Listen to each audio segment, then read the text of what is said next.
Hello guys, ipapakita ko sa inyo yung pinagmamalaki kong mga halaman dito. Kinulikta ko to ng mahabang panahon, kaya gusto kong ipakita sa inyo kung gaano siya kaganda at kung gaano ko siya pinaganda at inilagaan. Ito, simulan ko dito. Ito, biriko mo naman ito sa atin. Ito, sa Manila madami niyan, at kung saan nakakita mga resort, mga bahay-bahay kung saan. Ito naman yung yellow coleus. So pag nainitan siya, nagdidilaw yung dahon niya. Since na nandito sa salilim, hindi gaanong madilaw, pero mayroon dilaw at mayroon green. Tinanim to ni nanay, kinuha niya doon sa tanim ko kasi nagagandahan daw siya. Ito yun naman yung mga tanim ko na bagong hydrangeas. So, hintayin ko siyang lumaki. Ito naman guys yung mga coleus na mint ang kulay niya. So, kinuha ko rin siya sa mga kung saan lugar, kinukulikta ko siya upang dumami. Pero ngayon sobrang dami na, nakakasawa na. Gusto ko na siyang tanggalin. At ito yung peace lily na galing pa to sa Manila. Kinuha ko yung laman ng peace lily tapos dinala ko dito. Tapos ibinang ko sa lupa, ito na. So, naglagay na rin ako sa mga pasok. Dumami na siya. At ito guys, napakahirap nitong lumaki lalo sa malayong lugar sa bandang Manila. Pero pag naitanim mo naman, maganda. Ang pangalan nito guys is golden pothos or money plant. So may mga purpose naman kung bakit ko to tinatanim dito, dahil napapanood ko kung ano yung mga function ng mga plant na ito. So ang ganda, gumapang na siya hanggang sa taas. Pinapunta ko sa bandang silangan kasi mayroon din doon sa bandang pintuan na mas palapit doon sa kapila. Ito na yung coleus na yellow green. Ito, coleus din siya pero parang pumangit sa bigla kasing umulan. Ang kulay niya is purple, then may black ng konti.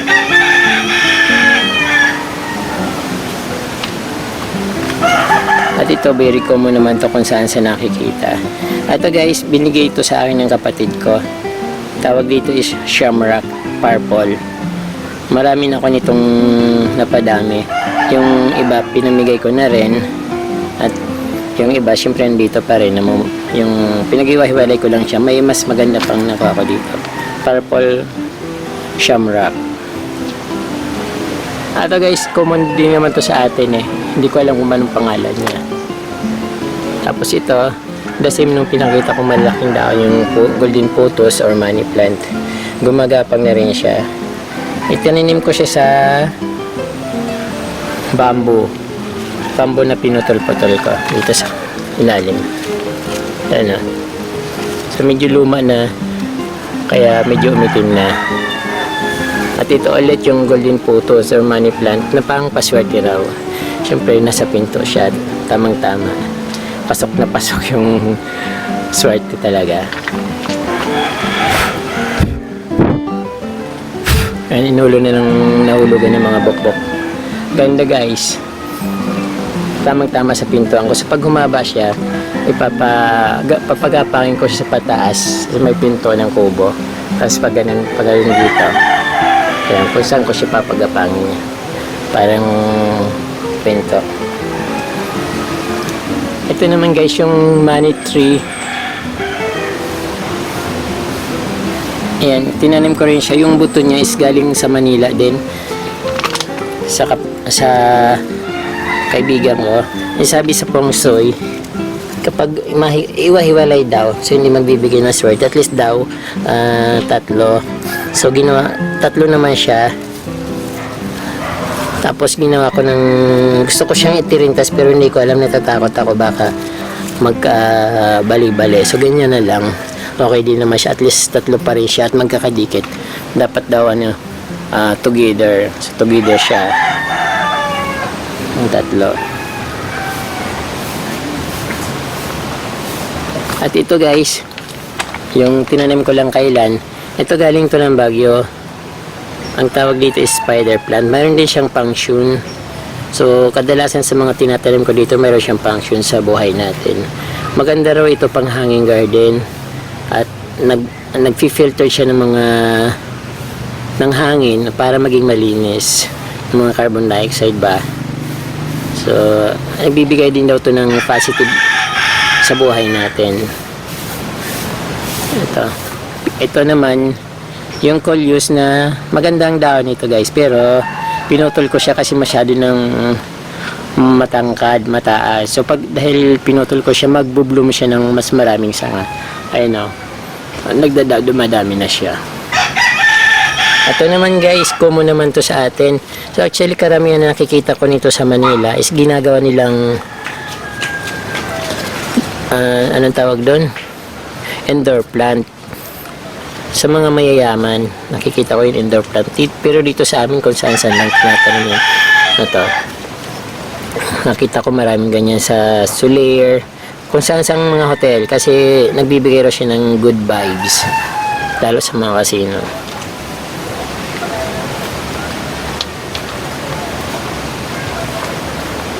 Ito naman guys is plate, basta plate, nakalimutan ko na, pero ang tawag nito sa amin is korokawali or something na basta pa ganon, yung plate din kumbaga. At ito guys, yung katulad kanina, fortune ay lucky spider plant na galing din sa Baguio. Ayan, lumaki na siya, kakaripat ko lang siya dyan. Ayan, lumaki na. At ito guys, yung ang dami kong halaman dito. Boston Fern. So, ang dami-dami na. Yung iba kumakalat at binubunot ko na rin kasi puro ganyan na lang. Marami siya. Ito naman yung Lady Ferns. Lady Boston Fern. Siya actually, pako. So, ginugulay ito dito sa amin.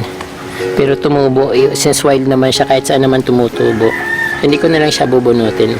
Maganda rin daw siya according to Feng Shui, maganda rin daw siyang gawing halaman. Lalo sa gawing indoor plant. At ito guys, yung white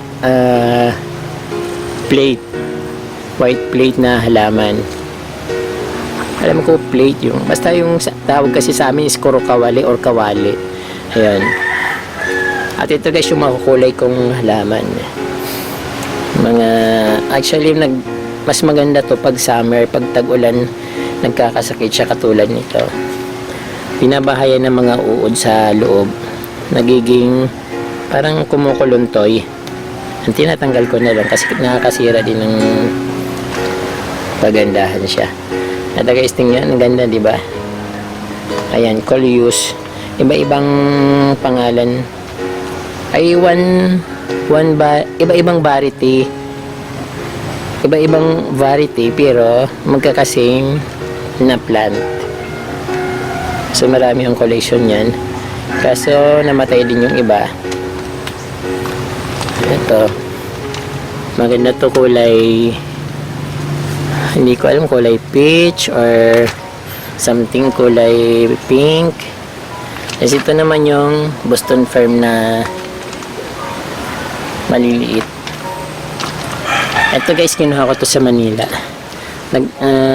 Naggawa ako ng bagong tanim nito na para mas maganda, gumanda. Ito, pakita ko rin dito yung iba. Yung iba na banggit ko na. At ito guys, napakaganda nito. Siguro kung mas maganda kung mas light yung dahon nito, masyado kasing dark. Hindi siya namamatay. Kahit magputol ka lang ng isang halaman, tapos isang sanga niya, tapos itanim mo, tuloy-tuloy na yun, hindi siya namamatay. Even yung mga dahon niya, hindi siya nalalanta. Kaya maganda siyang halaman. Ayan.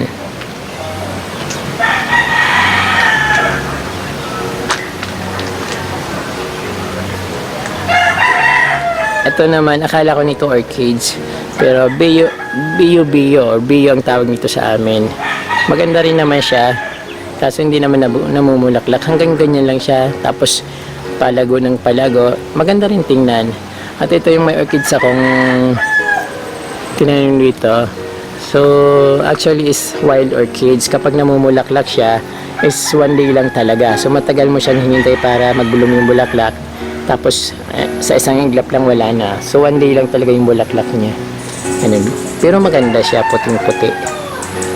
At ito guys, yung tiger orchids na nilagay dyan sa dulo. Binigay lang ng nanay ng bayaw ko. So, malaki siya. Pinaghati-hati ko lang kung saan-saan ko nilagay.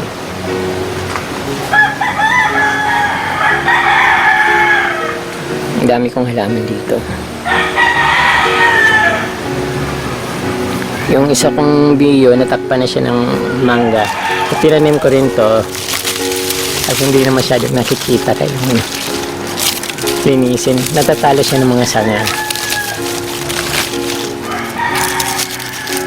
Ay, nabunot. Mali pala yung nakuha. Hawakan ko. Ay, nahayaan ko na lang kasi parang natanggal yata siya. Panganlasan ko. Ang dami na kasing sanga ng mangga.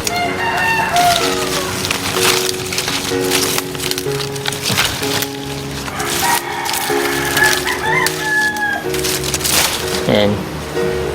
Okay na ulit siya. At ito guys, maraming hindi nakakaalam kung ano pangalan ng plant na to. Napaka common sa atin. Kahit saan makakita mo yung mga ganito. Ang tawag dito guys is Hawaiian tea. Hawaiian tea, TI. Hawaiian tea plant. Or Hawaiian Thai plant. Di ko alam kung anong pronunciation. Dito ang tataba niya, ang laki. Oh. Colorful talaga siya. So actually, nagtanim ako na dito ng ganyan sa paligid. Pero yung iba, namatay siya kasi pinaglalaroan ng mga bata.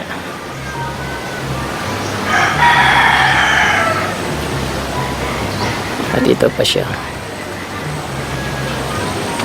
Maganda rin siyang pang decoration na lalo sa mga gilid kasi makulay siya. Ito naman guys yung tinatawag na golden rosary. Very common din ito sa atin dito sa Pilipinas kasi marami naman kahit saan ka pumunta. Lalo sa Tagaytay at Baguio, maraming ganito. So kahit mga tabi-tabing kalsada. Ito ang happy plant. Napulot ko lang to dun sa may tabing ilog kasi nakita ko, nagagandahan ako. So nag-iisa lang siya. Since familiar din naman, kinuha ko na. Pero napakarami nito dyan sa palipaligid. Yung iba ginagawa ng bakod. Kaya pwede akong magtanim ng madami niyan. Kasi marami niyan dito. Tapos ito, hindi ko alam ano pangalan ito. Binigay din to sa akin ng kapitbahay ko. Tinawag niya ako kasi bibigyan niya raw ng halaman. Ito nga, binigay niya sa akin. Okay lang. At ito guys, hindi ko alam pangalan nito. Pero dumami na siya. Tinanim ko siya dyan ng maliit lang. Parang pinya-pinya na maliliit. So yung ito, ang dami na niyan sanga. So pwede ko na siyang iripat sa ibang lalagyan. Pero gusto kong lumaki muna ng konti. Kasi hindi naman kailangan na agad-agad na i-ripat. At ito guys yung purple shamrock. Katulad ng pinakita ko kanina. Kaya namumulaklak siya. Kulay white na may halong purple. Ayun. Tapos ito naman yung green shamrock. The same nung isa na purple shamrock. Ito green, yung isa purple. So the same din naman yung bulaklak niya. Yung bulaklak na to is parang white and may mix na purple din na nagpipink ng konti. Yan. Ang dami kong halaman guys na hindi ko alam yung tawag. Tapos naman, ito yung gumamela na kapag nainitan, nagiging pink yung dahon. Katulad nito, nagpipink na siya. So, pinutol ko kasi kaya hindi nawala na yung mga pink na dahon niya. Pero pag once na mainitan siya, nagtuturn sa purple yung, or pink yung dahon niya. Gumamela siya guys. At ito another variety ng gumamela. So, mas maganda pa sa rose ang bulaklak nito kung tutuusin. Kasi pulang-pula siya at hindi ordinaryong gumamela na katulad ng nakikita natin na isang bulaklak lang. Ito madaming sanga-sanga. Ayan no. At pulang-pula siya, matapang yung kulay niya. Ganda siya. Madali nga lang mahulog yung mga bulaklak niya. Ayan.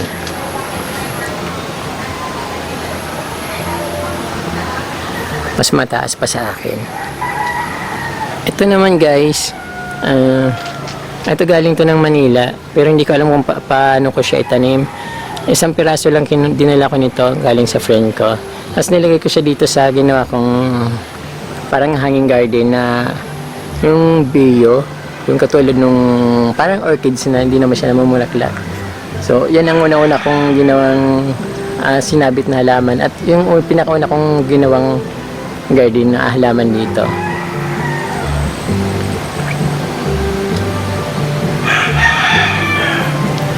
Dito guys, nasa coffee table ko. So hindi ko naman alam kung anong pangalan ng halaman nito. Maganda rin naman siyang tingnan kaya nilagay ko dyan sa coffee table ko dito sa labas.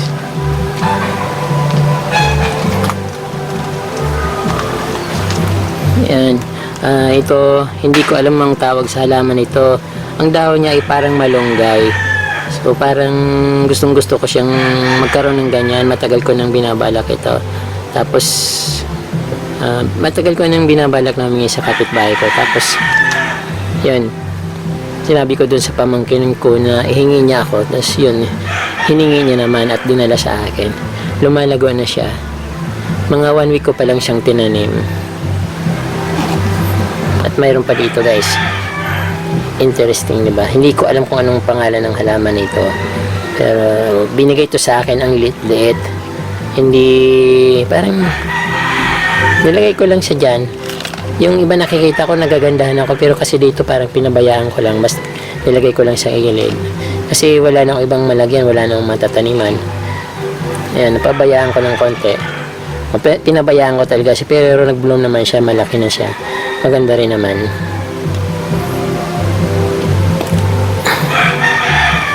Ayan, marami yan kahit saan eh. Galing to ng Manila guys, actually. Kumukuha lang mga isang puno, tapos dadaling ko dito, itatanim ko. Orchids na matagal na to. Hindi siya nagbo-bloom. So balang araw, lalaki rin siya. At ito orchids naman na binigay sa akin ng kapatid ko. Sabi niya ang ganda-ganda ng bulaklak, pero hanggang ngayon, ganyan lang siya. Yung lumaki lang ng konti, pero hindi naman siya na dumadami at hindi siya namumulaklak. Ito, boy, recommend naman to sa ating. At ito guys, ito po golden photos or money plant naman ito. So nilagyan ko lang yung tangkay para gumanda yung dating niya at maging kakaiba. Katulad ng mga nasa dingding ko, ganito rin yun, golden photos, money plant. Ayan. Sana magdahon siya ng pera. Yan, may paro-paro, kulay dilaw.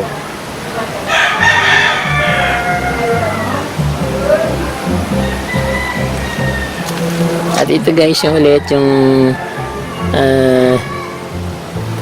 coleus na iba-iba yung kulay ng dahon. At yung coleus na pula, so hindi naman siya nagbo-bloom, matagal na to eh. Namatay na yung iba. Tapos tinanggal ko yung, naputol yung dahon at tapos niripat ko lang ulit. Escalatia, halaman ng mayayaman. Zebra.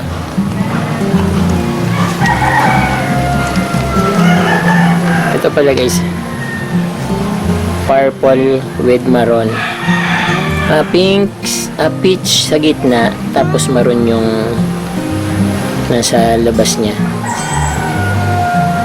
Ito ulit guys, yung gustong-gusto ko yung mga colorful na mga halaman, yung mga dahon niya. Kasi kahit hindi siya mamulaklak, magandang tingnan. Basta nasa ayos lang na kalagayan or iayos mo lang siya, magandang tingnan. At ito yung second na ginawa kong hanging plants na may bio.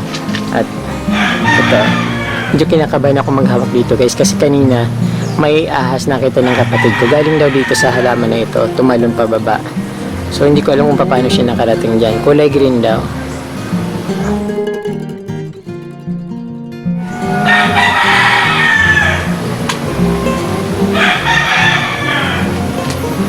Ito biro kumo naman to sa atin, no? Pero kaibahan nito, malago siya, maganda. Unlike others na mga dahon, dalawa, tatlo, gano'n lang. Ito madami siya. And hydrangeas. Ito guys yung caladium na tinanim ko dito. So marami naman itong napupulot kung saan dito sa probinsya. Pipili ka lang kung anong kulay yung gusto mo. Mayroon kasing pulang-pula, may puti. So, ayan.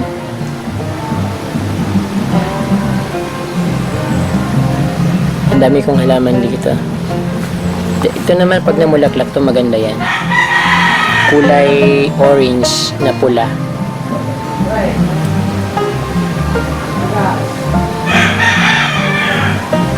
Ito yung caladium na pula, katulad nung pinakita ko kanina.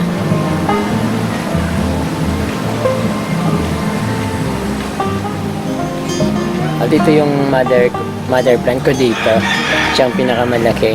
Tinanim ko siya sa puno ng niyog na pinotod. So lumago na siya, maliit pa siya nung tinanim ko dyan. At lumago na siya ng ganyang kalaki. At ito naman guys, maliit lang itong tinanim ko na dito na bird of paradise. Ngayon, ilang puno na siya. Dumami na. Lumago na siya guys. 5 puno na siya. Dati tinanim ko siya ng maliit na maliit lang. Ngayon marami na. So pwede na ako mamigay kung sino may gusto. Sa paligid ni San Francisco.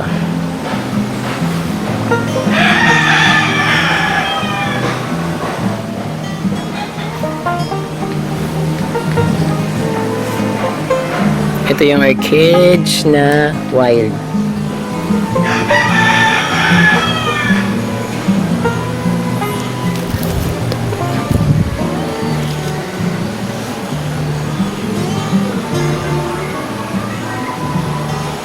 See you guys. Thank you for watching. Don't forget to subscribe on my YouTube channel.